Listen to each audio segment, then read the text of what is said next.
The long protracted salary row between teachers and the employer. The Supreme Court has this morning summoned lawyers representing both the TSC and unions.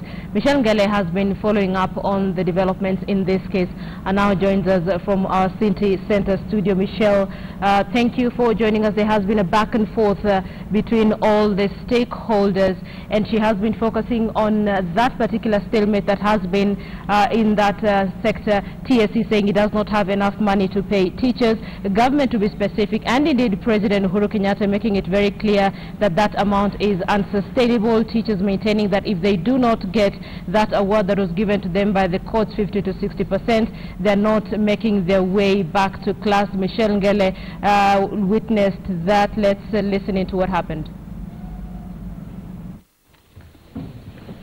It has been a series of judicial activity since the pay dispute between teachers and the government began. In a hearing before the Court of Appeal on Tuesday, teachers expressed fear that the executive may be out to arm twist the judiciary to rule in its favor over the ongoing 50 to 60% pay hike, citing that last Sunday's address by the president was intended to influence the court's decision. It's the president or anybody comments about the case in court and addresses the court, no matter who he is, the court must express its outrage against such conduct. That's the point I'm making, and that is, I think, reasonable.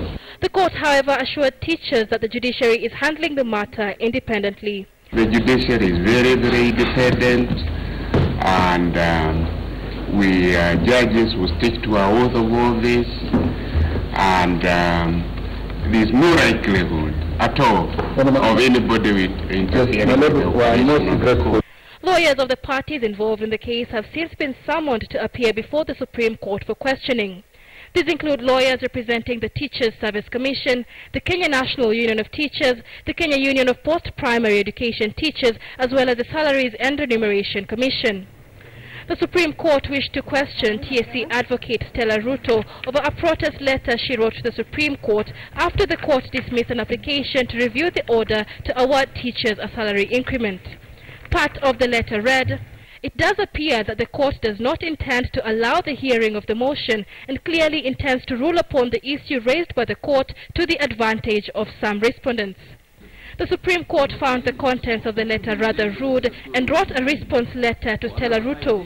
Part of that response by the Supreme Court reads, "The letter is an unwarranted attack on the integrity of the judges of the Supreme Court."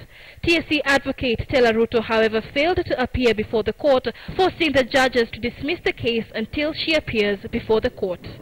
Michelle Ngele, KTN News.